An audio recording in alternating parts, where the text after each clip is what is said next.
মমতার ল প্র্যাকটিস নিয়ে বড় প্রশ্ন, রিপোর্ট চাইল বার কাউন্সিল। গোহত্যা নিয়ে নতুন আইন, বাংলায় জেল নাকি জরিমানা, জেনে নিন কি রয়েছে সরকারের নির্দেশিকায়। যমরাজকেও ফাঁকি, টিনের চালের সঙ্গে আকাশে উড়লেন 50 ফুট, হারহিম করা ঘটনায় তোলপাড় উত্তরপ্রদেশ। মজ্জেম ভাতা নিয়ে বড় সিদ্ধান্ত, কলেজে ভর্তি নিয়েও নির্দেশ, কি বড় পদক্ষেপ মুখ্যমন্ত্রী শুভেন্দুর। কলকাতার রাস্তায় আর নয় সিন্ডিকেট রাজ, গাড়ি পার্কিং জট কাটাতে ব্রহ্মাস্ত্র ছাড়লেন নতুন পুরমন্ত্রী অগ্নিমিত্রা। হাইকোর্টে মমতাকে চোর চোর স্লোগান, শ্রমিক বললেন পরিস্থিতি তৈরি করেছেন তৃণমূলে। লন্ডভন্ড উত্তরপ্রদেশ, মৃত্যু মিছিল, টানা 15.5 ঘন্টার ভয়ঙ্কর ঝড় বৃষ্টিতে এখনো পর্যন্ত মৃত 89, ধূলিসাৎ বহু এলাকা। তৃণমূলের মূল উড়ে গিয়েছে, পালাবদলের পর বাংলায় সে বিস্ফোরক মিঠুন। যা ইচ্ছে করতে দিন, গেম খতম হয়ে গিয়েছে, মমতার হাইকোর্টে যাওয়া প্রসঙ্গে মিঠুন চক্রবর্তী। ফের এসআইআর নিয়ে বড় ঘোষণা নির্বাচন কমিশনের, এবার কি হতে চলেছে। পঞ্চায়েতে দ্রুত 6,500 নিয়োগ, বড় আশ্বাস দিলেন দিলীপ ঘোষ। অফলাইনে নয় অনলাইনেই হবে অন্নপূর্ণা ভান্ডারের ফর্ম ফিল আপ, কিভাবে আবেদন।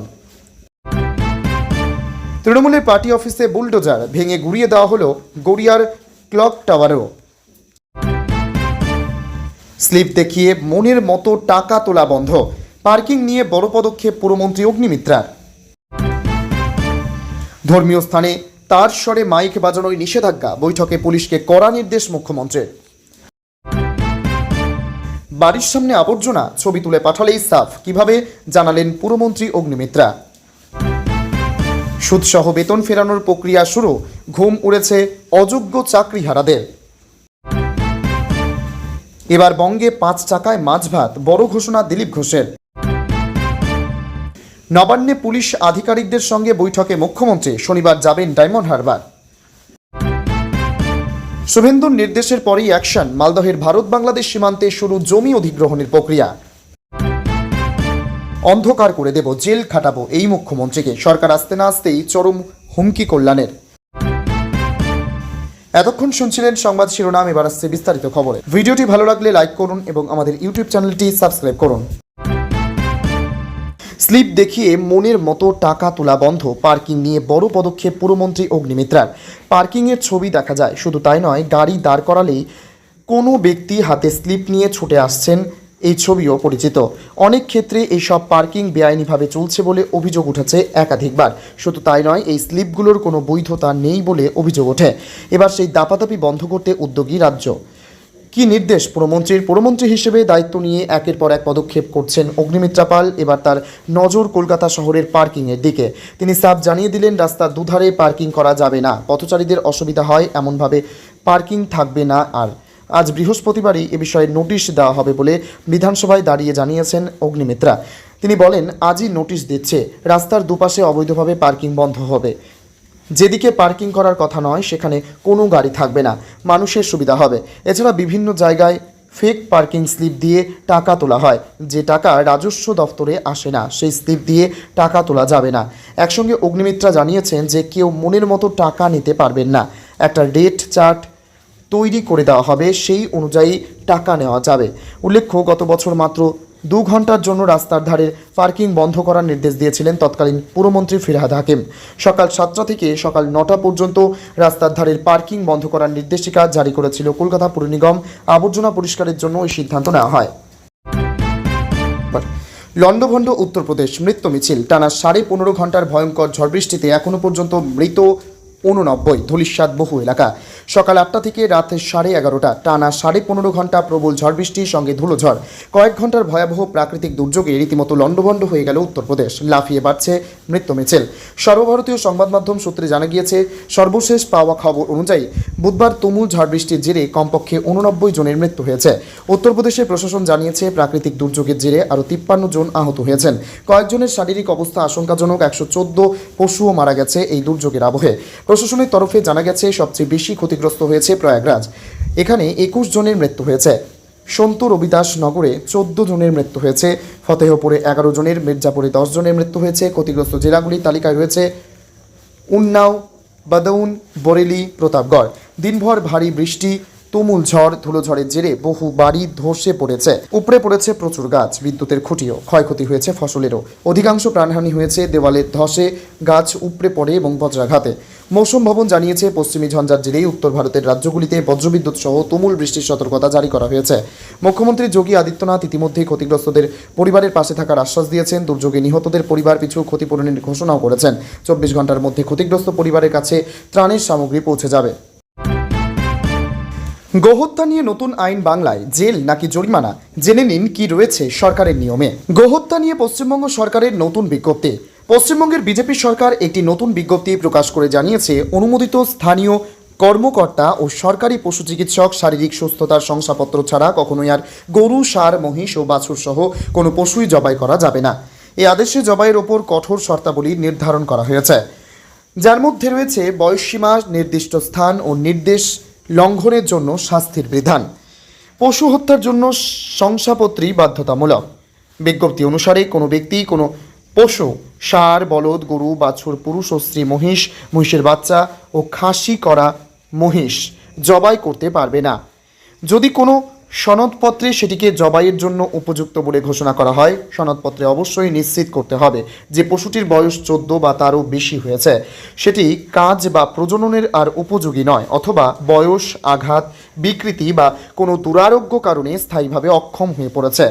পৌরসভার চেয়ারম্যান বা পঞ্চায়েত সমিতির সভাপতি ও একজন সরকারিকে পশু চিকিৎসককে লিখিতভাবে কারণ উল্লেখ করে যৌথভাবে শংসাপত্রটি জারি করতে হবে। যদি শংসাপত্রটি প্রত্যাখ্যান করা হয়, তবে ক্ষতিগ্রস্ত ব্যক্তি 15 দিনের মধ্যেই রাজ্য সরকারের কাছে আপিল করতে পারবে। পশু হত্যার স্থান। বিজ্ঞপ্তিতে বলা হয়েছে, জবাইয়ের জন্য ছাড়পত্র পাওয়া পশু শুধুমাত্র পৌর কসাইখানা বা স্থানীয় প্রশাসন কর্তৃক চিহ্নিত বা অন্য কোনো সুবিধাজনক স্থানে জবাই করা যাবে। এতে যে কোনো স্থানে বা খোলা জায়গায় জবাই করাও নিষিদ্ধ করা হয়েছে। পরিদর্শনে বাধা নয়। জারি করা বিজ্ঞপ্তিতে স্পষ্ট করে বলা হয়েছে, নিয়মকানুন প্রয়োগের জন্য পৌরসভার চেয়ারম্যান, পঞ্চায়েত সমিতির সভাপতি বা পশু চিকিৎসক কর্তৃক ক্ষমতাপ্রাপ্ত কর্মকর্তারা যদি কোনো স্থান বা কসাইখানা পরিদর্শন করতে চান, তাহলে সংশ্লিষ্ট ব্যক্তিরা তাদের বাধা দিতে পারবে না। শাস্তি বিধান। যে কোনো নির্দেশ লঙ্ঘনের জন্য শাস্তির বিধান রয়েছে। নির্দেশিকায় বলা হয়েছে, নির্দেশ লঙ্ঘন করলে সর্বোচ্চ 6 মাসের কারাদণ্ড বা সর্বোচ্চ 1000 টাকা জরিমানা বা দুটোই হতে পারে। সকল অপরাধী আমলযোগ্য হিসেবে শ্রেণীবদ্ধ। ধর্মীয় স্থানে তার স্বরে মাইক বাজানোর নিষেধাজ্ঞা। বৈঠকে পুলিশকে কড়া নির্দেশ মুখ্যমন্ত্রীর। রাজ্য শাসনের দায়িত্বভার গ্রহণ করে একে একে সব ক্ষেত্রকে ঢেলে সাজাচ্ছেন মুখ্যমন্ত্রী শুভেন্দু অধিকারী। একাধিক দপ্তরে উন্নয়নের আর কাজে মসৃণ গতি আনতে নতুন নতুন নিয়ম লাগু করছেন। এবার পুলিশ প্রশাসনের বৈঠকে মুখ্যমন্ত্রীর কড়া নির্দেশ, ধর্মীয় স্থান ও অনুষ্ঠানে নির্দিষ্ট মাত্রার বাইরে মাইক বাজানো চলবে না। সীমা পেরোলেই পুলিশকে শক্ত হাতে ব্যবস্থা নিতে হবে। এর অন্যথা যাতে না হয়, তার জন্য এদিন রীতিমতো কড়া সুরে পুলিশ কর্তাদের জানিয়েছেন শুভেন্দু অধিকারী। শব্দদূষণ রুখতে নতুন মুখ্যমন্ত্রী শুভেন্দু অধিকারী একাধিক পদক্ষেপ করলেন। এদিন পুলিশ প্রশাসনকে তার কড়া বার্তা, ধর্মীয় স্থানের আশেপাশে কোনোভাবেই নির্ধারিত মাত্রার বাইরে মাইক বাজানো চলবে না। যদি তেমন ঘটে, সেক্ষেত্রে পুলিশকেই কড়া ব্যবস্থা নিতে হবে। পরিবেশ আদালতের নিয়ম অনুযায়ী বসতি এলাকায় সর্বোচ্চ 55 ডেসিবেল পর্যন্ত স্বরে বাজানো যায় মাইক। তবে শিল্প তালুক ও ব্যবসায়িক এলাকায় এই মাত্রা কিছুটা বেশি। ধর্মীয় স্থান যেহেতু সাধারণত বসতি এলাকায় তৈরি হয়, তাই এখানকারও সর্বোচ্চ মাত্রা 55 ডেসিবেল নির্ধারিত করেছে পরিবেশ আদালত। তবে বিশেষ উৎসব ও অনুষ্ঠানে 65 ডেসিবেল পর্যন্ত ছাড় দেওয়া হতো এতদিন, কিন্তু রাজ্যে সরকার বদলের পর যাবতীয় নিয়ম কঠোর করা হয়েছে। তার মধ্যে অন্যতম শব্দের মাত্রা। বৃহস্পতিবার রাজ্যের পুলিশ প্রশাসনের সঙ্গে নবান্নে বৈঠক করেছেন মুখ্যমন্ত্রী শুভেন্দু অধিকারী। সূত্রের খবর, সেখানে তিনি তার নির্দেশ দিয়েছেন, কোনো ধর্মীয় স্থানে আর তার স্বরে মাইক বাজানো চলবে না। নির্দিষ্ট মাত্রার বাইরে তা বাজানো হলে পুলিশ যাতে যথাযথ আইনানুগ ব্যবস্থা নেয়, সে কথা বারবার তিনি বলেছেন। এতদিন নানান উৎসব অনুষ্ঠানে ধর্মীয় স্থানগুলিতে উচ্চস্বরে মাইক বাজানোর ঘটনা ঘটত অহরহ। কোনো কোনো এলাকায় নির্দিষ্ট সময়ের পরও বাজত মাইক। রোগীরা সমস্যায় পড়তেন, কিন্তু রাজ্যে পালাবদল হতেই এসবে কড়াকড়ি করা হচ্ছে। শব্দদূষণ রুখতে নতুন মুখ্যমন্ত্রী শুভেন্দু অধিকারী একাধিক পদক্ষেপ করলেন। এদিন পুলিশ প্রশাসনকে তার কড়া বার্তা, ধর্মীয় স্থানের আশেপাশে কোনোভাবেই নির্ধারিত মাত্রার বাইরে মাইক বাজানো চলবে না। যদি তেমন ঘটে, সেক্ষেত্রে পুলিশকেই কড়া ব্যবস্থা নিতে হবে। হাইকোর্টে মমতাকে চোর চোর স্লোগান। শ্রমিক বললেন, পরিস্থিতি তৈরি করেছে তৃণমূলে। কলকাতা হাইকোর্টে আজ প্রাক্তন মুখ্যমন্ত্রী মমতা বন্দ্যোপাধ্যায়কে ঘিরে চোর চোর স্লোগান দেওয়াকে কেন্দ্র করে মুখ খুললেন রাজ্য বিজেপির সভাপতি শ্রমিক ভট্টাচার্য। তিনি জানান, এই সংস্কৃতি বিজেপির নয়, এই পরিস্থিতি তৃণমূলই তৈরি করেছে। এদিন ফের একবার ভোট পরবর্তী হিংসা প্রসঙ্গে তৃণমূলকে নিশানা করেছেন তিনি। শ্রমিক জানান, খুনের বদলে খুনের রাজনীতি বরদাস্ত নয়। রাজ্যে এবার থেকে আইনের শাসন চলবে। দিল্লি থেকে সাংবাদিকদের মুখোমুখি হয়ে এই কথা জানান রাজ্য বিজেপির সভাপতি শ্রমিক ভট্টাচার্য। ভোট পরবর্তী হিংসা নিয়ে তার দাবি, তৃণমূলকে মারছে, আর দলের নেতারা বাড়ি থেকে শুধু বিবৃতি দিচ্ছেন আর সংবাদ মাধ্যমের সামনে মুখ খুলেছেন। তাদের ময়দানে নেমে দলের কর্মীদের পাশে দাঁড়ানো উচিত। কারা এই ঘটনার পেছনে রয়েছে তা তদন্ত করে দেখতে হবে। বিজেপি এইসব ঘটনার পেছনে নেই, কারণ বিজেপি খুনের বদলে খুন ও চোখের বদলে চোখ এই রাজনীতিতে বিশ্বাসী নয়। দলের রাজ্য সভাপতির অভিযোগ, তৃণমূলই বিজেপির 3 কর্মীকে খুন করেছে। শ্রমিক আরও জানান, 4 তারিখ থেকে যারা বিজেপির পতাকা হাতে তুলে নিয়েছেন তারা দলের কেউ নয়। কোনো অশান্তিকে দল বরদাস্ত করবে না, দল সরকারের কাজকর্মেও হস্তক্ষেপ করবে না বলে জানান তিনি। দল আর সরকার সম্পূর্ণ আলাদা। শুভেন্দু অধিকারী হলেন পশ্চিমবঙ্গ রাজ্য সরকারের মুখ্যমন্ত্রী। শ্রমিকের কথায় মমতা বন্দ্যোপাধ্যায় শাক দিয়ে মাছ ঢাকতে চাইছেন, কিন্তু শাক ঢাকবেন কি দিয়ে? 2021 সালের বিধানসভা নির্বাচনের পর 27 দিনে 56 জন বিজেপি কর্মী খুন হন। 27 জন বিজেপি মহিলা কর্মী প্রকাশ্যে দাঁড়িয়ে জানান, তৃণমূল তাদের গণধর্ষণ করেছে, জেসিবি দিয়ে বাড়ি ভাঙা হয়েছে, অবর্ণনীয় অত্যাচার হয়েছে। সেই সময় তৎকালীন মুখ্যমন্ত্রী মমতা বন্দ্যোপাধ্যায় চুপ ছিলেন। তখন কোথায় ছিল আদালত? সেই সময় পশ্চিমবঙ্গে শাসকের আইন ছিল, এখন আইনের শাসন প্রতিষ্ঠা হয়েছে। মজ্জেম ভাতা নিয়ে বড় সিদ্ধান্ত, কলেজে ভর্তি নিয়েও নির্দেশ।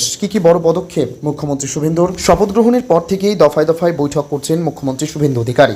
5 মন্ত্রীর দপ্তর বন্টনের পর বৈঠক করেছিলেন তিনি। এবার সব দপ্তরের সচিবদের নিয়ে বৈঠক করলেন শুভেন্দু।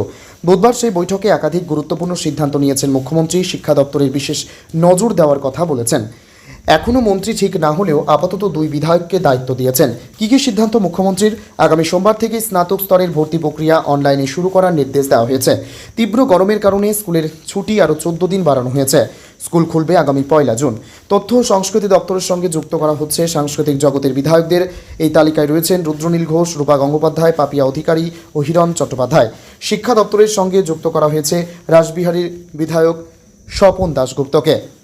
স্বাস্থ্য দপ্তরের কাজে যুক্ত থাকবেন চিকিৎসক বিধায়ক শরদত্ত মুখোপাধ্যায় ও ইন্দ্রনীল খা। আগামী 2 দিনের মধ্যে সংশ্লিষ্ট বিধায়কদের বিভিন্ন দপ্তরের সঙ্গে আনুষ্ঠানিকভাবে যুক্ত করার নির্দেশ দেওয়া হয়েছে। মজ্জেম ভাতা এবার থেকে সম্পূর্ণ অনলাইনে দেওয়া হবে।